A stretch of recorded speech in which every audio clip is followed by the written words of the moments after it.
Welcome to another edition of Africa Sideways. My name is Big Six Simpson, and all this car of the year talk has gotten me to look back in the history books of just who have been the car of the year winners in South Africa, because there's been some peculiar nominations, especially in the Bucky section with the Peugeot Landtrek and the Nissan Navara being the two entries gone forward. So I thought, let's have a look at the history of this competition and see what it throws out. It should actually be called the German car of the year, because BMW has won it the most times, 6 times, and ranging from 1988 all the way through to 2011 was the last time they won it. Porsche's won it 4 times, along with Opel, Volkswagen 3 times, Audi 3 times. So the top 5 are German cars, and as we know, Japanese cars have been proven to be more reliable, especially Toyota and Honda, and where Toyota only has 2, 1986 and 1989. The best-selling Hilux has never been voted car of the year. They had the Toyota Corolla Twin Cam in 86, and what other Toyota did they have? And the Toyota Corolla GLI in 1989. So Toyota hasn't won a car of the year since 1989. Fortuna and Hilux are continually bestsellers in this country, very, very popular cars, but yet nowhere near car of the year.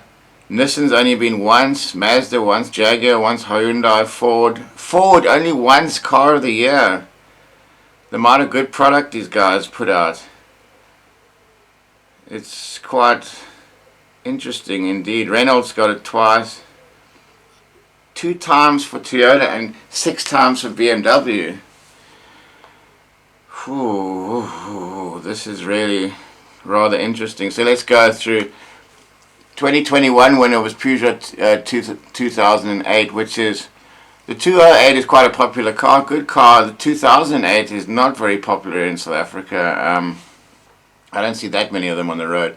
They're nice enough to drive. I enjoy the Peugeots, but I wouldn't really think it's the car. Maybe in Europe it might be a car of the year, and I'm sure it's one car of the year, but in South Africa, not so much. The Jaguar I-Pace, yeah, quite a popular car, given that for 2020. 2019 Mercedes A-Class, okay. Porsche Panamera 2018. 2018 Porsche Panamera, good car. I wouldn't say a car of the people. I don't reckon they sell that many, because it's very expensive, but it's a good car. I can't really argue with it. Opel Astra. I suppose I did have that performance one, but it's not something I would represent with the car of the year. The Volvo Cx-90 in 2016. I mean, I'd take a Prado any day of the week. Volvo looks good, not really the most reliable. I've heard that they are more reliable since the Chinese have taken over. 2015 Porsche Macan S Diesel, and then the year before that a Porsche Cayman. How are these Porsches getting such a lot of votes? And then the Porsche Boxer 2013, so 3 years in a row they had Porsches. I mean, this is a fairly elitist sort of competition, if I'm just a personal opinion.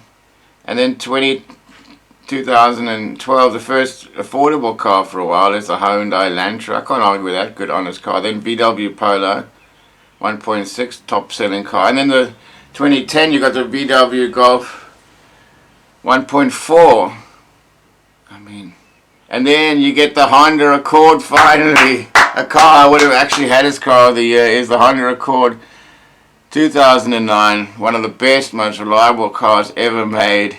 Well done, guys. It took you a few tries, but you got there. 2018 Mazda 2. Good little car. Honda Civic 1.8 VXI in 2007. Seems like if we go further back, we get the good stuff. And then 2006 Audi A3 Sportsback 2-liter FS. I've driven that very, very fast. A lot of fun to drive. Cost of ownership, look it up. And then the Volvo S4. I mean, Volvo in 2005 were some of those cars you couldn't even give away because they were so expensive to maintain when they got to about 10 years old. Personal opinion. And then you got the Renault Megane 1.9 2004. Whew. I know somebody with a Renault Scenic, it's not a Megane, but they spent 80,000 rand on repairs and still couldn't get the car right. My brother had a Renault Megane, I think around about that time, and it was quite fun to drive, but I would never call it a car of the year. Then 2003 VW Polo, very original. 2002 the A4 again.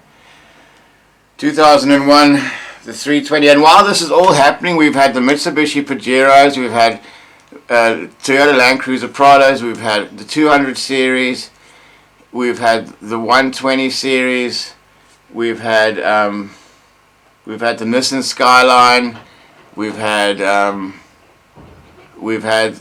I was going to say BMW, but they've had the thing. If I was going to have BMW 650i, that thing is banging. We've had Isuzu D-Max, the 3-liter bulletproof engine. Where are these cars? They're not on the list. Who is this like?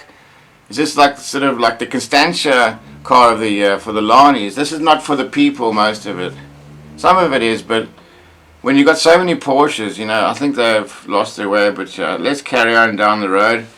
2002 and A4, very original. I drove that 2004 A4 with a 1.9 TDI. That is a good car. I'll give him that. 320D in 2001. Renault Clio 2000. I'll give it. Renault Clio is a good little car. Then you get the Alfa T-Spark 99. Great car to drive. Try and get resale on that when they get a bit older. Good luck. Ford Fiesta Fun 1998. First Ford in a while. I mean, you've had the best-selling Ranger, you've had the Everest, you've had the fucking Mustang, people. This is starting to get irritating.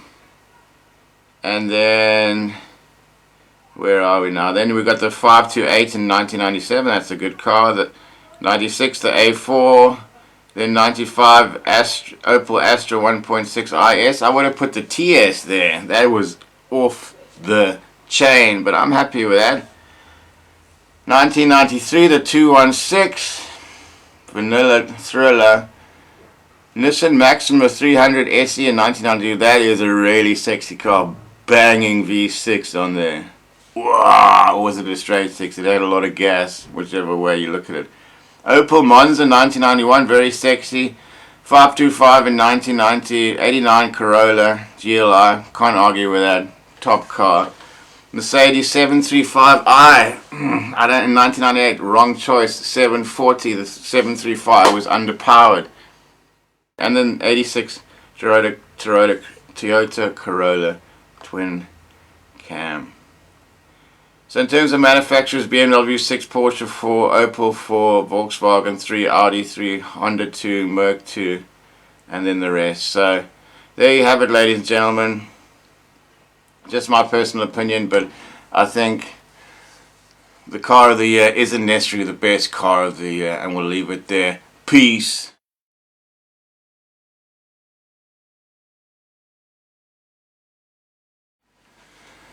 So here we go.